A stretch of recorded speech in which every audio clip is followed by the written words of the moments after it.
मोहन भागवत ने कहा कि 75 साल की उम्र आ गई है जिन लोगों की, उन्हें राजनीति से अब किनारा कर लेना चाहिए। आने वाली पीढ़ियों को, कम उम्र के लोगों को आगे बढ़ाने की कोशिश करनी चाहिए। अब मोहन भागवत तो 75 साल उनके अभी हो जाएंगे, बहुत जल्द होने वाले हैं, लेकिन साथ ही एक शख्स और हैं इस देश के प्रधानमंत्री नरेंद्र मोदी, उनके भी आयु 75 साल की होने जा रही है।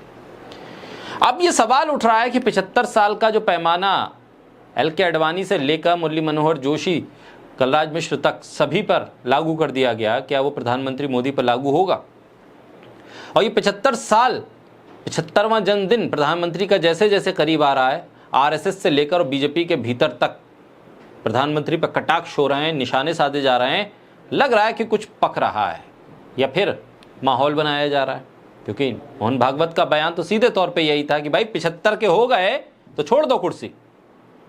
और हो सकता है कि मोहन भागवत खुद पहले अपनी कुर्सी छोड़ दे, क्योंकि उनका जन्मदिन पहले आ रहा है, फिर प्रधानमंत्री का आ रहा है। और अगर मोहन भागवत 75 की आयु होते ही अपनी कुर्सी छोड़ते हैं तो फिर एक स्वाभाविक तौर पर एक दबाव आ जाएगा प्रधानमंत्री के ऊपर। इन तमाम चीज़ों के बीच में बीजेपी के एक नेता है नितिन गडकरी, वो अपनी ही सरकार पर कटाक्ष कर देते हैं, अपनी सरकार को ही निशाने पर ले लेते हैं, ऐसे वैचारिक बयान देते हैं, लगता है कि बस अगर देश में किसी को अच्छी राजनीति आती है, सौहार्द की राजनीति आती है, तो वो नितिन गडकरी हैं और कोई हो ही नहीं सकता। वो भी प्रधानमंत्री पद के दावेदार हैं, आरएसएस के करीबी हैं, संघ के बहुत ज़्यादा करीबी बताए जाते हैं और मंत्रालय में अपने काम को बहुत ईमानदारी से और बेहतर ढंग से करते हैं, साफ बोलते हैं, स्वच्छ बोलते हैं और सभी धर्मों को साथ लेकर चलते हैं, ऐसा दावा भी है उनका। ऐसे में नितिन गडकरी ने एक बार फिर प्रधानमंत्री मोदी पर निशाना साध दिया।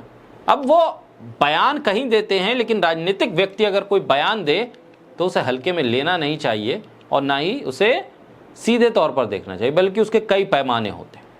केंद्रीय परिवहन राज्य मंत्री नितिन गडकरी ने एक बार फिर अपने बेबाक बयानों से राजनीतिक हलकों में हलचल मचा दी।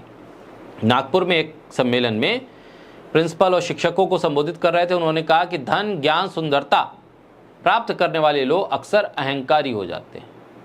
अब ऐसे में उन्होंने सत्ता भी जोड़ दी।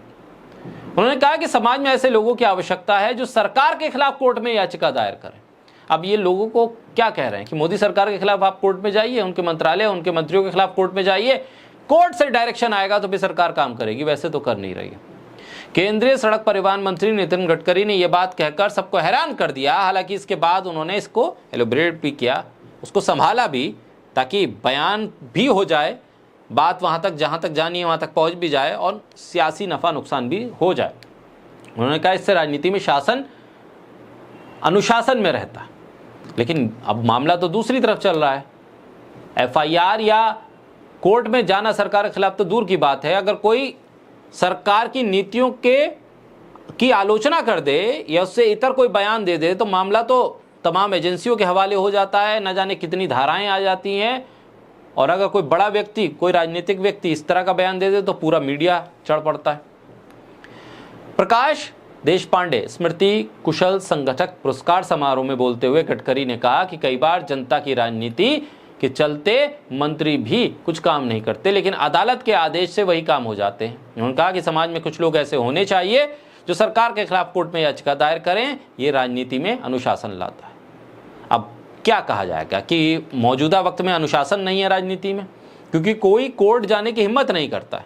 जो कोर्ट चला जाए मानो वो देशद्रोही हो जाता है, मीडिया की नज़र में भी और सरकार की नज़र में भी और सरकार के समर्थकों की नज़र में भी। गडकरी ने यह भी कहा कि कई बार अदालती आदेश वो बदलाव ला देते हैं जो मंत्री चाहकर भी नहीं कर सकता, क्योंकि राजनीतिक मजबूरियां बीच में आ जाती हैं। उन्होंने इस बात की तारीफ की कि कुशल संगठक पुरस्कार पाने वाले लोग ऐसे ही सामाजिक कार्यकर्ता हैं जिन्होंने समय समय पर सरकार के फैसलों को अदालत में चुनौती दी, विशेष तौर पर शिक्षा के क्षेत्र में। गडकरी ने बताया कि इन लोगों ने शिक्षा व्यवस्था में कई गलत फैसलों को अदालत के जरिए चुनौती दी और कई मामलों में सरकार को अपने फैसले वापस लेने को मजबूर होना पड़ा। राजनीतिक रूप से सत्तारूढ़ दल से जुड़ने के बावजूद नितिन गडकरी का बयान ये दिखाता है कि किस तरह से लोकतंत्र में कानूनी हस्तक्षेप भी जरूरी है। लेकिन एक तरफ जजों को धमकी दे रहे हैं कैबिनेट मंत्री मौजूदा सरकार के, कह रहे हैं बस अपनी हद में रहना, फैसला ऐसा नहीं आए, फैसला वैसा नहीं आए।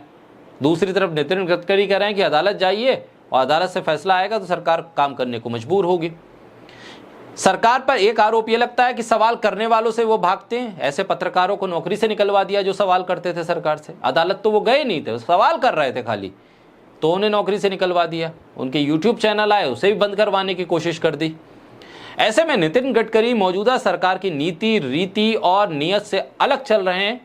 और ऐसे वक्त में जब 75 साल की आयु, 75वां जन्मदिन प्रधानमंत्री का करीब आ रहा है, तब इस तरह के सवाल उठाकर एक दबाव भी बनाने की कोशिश हो रही है। राजनीतिक रूप से सत्तारूढ़ दल से होने के बावजूद गडकरी का यह बयान बताता है कि किस तरह से लोकतंत्र में सरकार, कानून व्यवस्था और आम जनता के भी सामंजस्य होना चाहिए। लेकिन क्या वो इस सरकार में नितिन गडकरी को दिखता नहीं है या हो नहीं रहा?